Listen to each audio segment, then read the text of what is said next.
नमस्कार दोस्तों, चलो चलते हैं डायरेक्ट सवाल की ओर। हमारा सवाल हमसे क्या कहना चाहता है। प्रश्न क्रमांक 3 में जो दूसरा ऑप्शन है उसमें सवाल की डिमांड है कि हमको इस सवाल को अपरिमेय सिद्ध करना है। जो संख्या दी गई है 7 सही √5, ये जो संख्या दी गई है इसको हमको अपरिमेय सिद्ध करना है। कैसे करेंगे? तो पहले देखो, ऐसे कोई भी सवाल हो, इन सवालों में हम इसका उल्टा मानते हैं। जैसे हमको अपरिमेय सिद्ध करना है ना, तो हम इसका उल्टा मानेंगे। हम मानेंगे कि दी गई संख्या परिमेय संख्या है। तो जो 7 सही √5 है, इसको हम क्या मानेंगे? परिमेय संख्या मानेंगे। तो हम कौन सी संख्या मान लेंगे? परिमेय संख्या मान लेंगे। हम इसका उल्टा मानेंगे। जैसे ये संख्या हम जानते हैं √5 है, तो ये संख्या सीधी सी बात है अपरिमेय संख्या होगी, लेकिन हम डायरेक्ट नहीं कह सकते, इसलिए हम इसका उल्टा मानेंगे। हम मान लेंगे कि दी गई संख्या कैसी संख्या है? परिमेय संख्या है। और परिमेय संख्या का रूप होता है a/b। a/b के रूप में होती है हमारी परिमेय संख्या। ठीक है, तो 7 √5 कैसी हो जाएगी? a/b के रूप में हो जाएगी। तो इस प्रकार से हम इस सवाल को सॉल्व करेंगे, लास्ट तक बने रहना। सो दोस्तों, दी गई संख्या कैसी संख्या मान लेंगे? परिमेय संख्या है।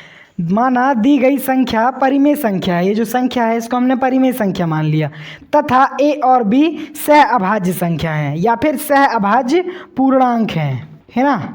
ऐसे भी आप लिख सकते हो। तो जैसा कि हमने देखा कि 7 √5 किस प्रकार से हो जाएगी? a/b के रूप में हो जाएगी, क्योंकि हमने इसको परिमेय संख्या मान लिया और परिमेय संख्या का रूप होता है a/b का। ये उसका रूप है परिमेय संख्या का। तो हमको इसको हम सकल टाइप में लिखना होगा। ठीक है, तो इस प्रकार से हम इसको लिख लेंगे। अब देखो, इधर है √5 और इधर है 7, इन दोनों का क्या संबंध है? तो इन दोनों के बीच में गुणा का सिंबल होगा। ये दोनों साथ में है, मतलब इन दोनों के बीच में गुणा का सिंबल होगा। अब जब कोई भी संख्या हम गुणा से हटाते हैं तो वो संख्या किस में जाती है? भाग के रूप में जाती है। जब कोई भी संख्या हम गुणा से अलग करेंगे तो वो डायरेक्ट बटे के नीचे चली जाएगी, मतलब हर में चली जाएगी। तो इधर पास से हम 7 को अलग करते हैं। क्यों अलग कर रहे हैं अभी तुमको खुद समझ में आ जाएगा। अब इधर से हम हटाएंगे तो कहाँ जाएगी? नीचे जाएगी ये। तो इधर पास 7b हो जाएगा। ठीक है, अब देखो, यहाँ a भी एक परिमेय संख्या है, b भी परिमेय संख्या है, और जो हमारा 7 है ये भी कैसी संख्या है? ये भी परिमेय संख्या है। आप इतना एकदम कंफर्म जानते हैं, a भी परिमेय, b भी परिमेय, 7 भी परिमेय। एक चीज़ और आपको पता होगी कि जब कभी भी परिमेय संख्या में परिमेय संख्या का भाग दिया जाता है, जब कभी भी परिमेय संख्या में परिमेय संख्या का भाग दिया जाता है, तो हमको जो संख्या प्राप्त होती है वो भी परिमेय होती है। तो एक चीज़ आप हमेशा समझ के चलना कि कभी भी परिमेय संख्या में परिमेय संख्या का भाग जाए तो आएगी जो संख्या, जो भागफल प्राप्त होगा वो भी परिमेय होगा। इधर पास आप देखो तो इधर पास आपको ऐसा नहीं दिखेगा, इधर विरोधाभास आपको दिखेगा।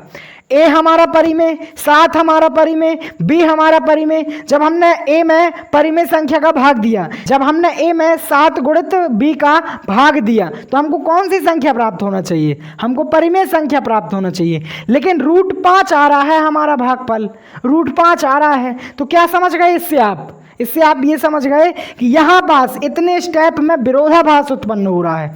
जब कभी भी विरोधाभास उत्पन्न होता है, इसका मतलब आप समझ लो कि हमारा काम खत्म, /दी गई संख्या अपरिमेय सिद्ध हो चुकी है। अब बस छोटी सी लाइन आपको लिखना है। सो दोस्तों, लास्ट में वो छोटी सी लाइन ये है आपकी, यहाँ पास a/7 गुणित b एक परिमेय संख्या है। ये अभी हमने बताया ये संख्या कैसी है? परिमेय संख्या है। तीनों जो संख्या इसमें दी गई हैं a, b, 7, ये क्या परिमेय है, इसलिए ये कैसी संख्या हो जाएगी? एक परिमेय संख्या है। इसलिए इसका जो भागफल होगा, इसका भागफल भी परिमेय संख्या होगा। लेकिन यहाँ भागफल √5 एक अपरिमेय संख्या है।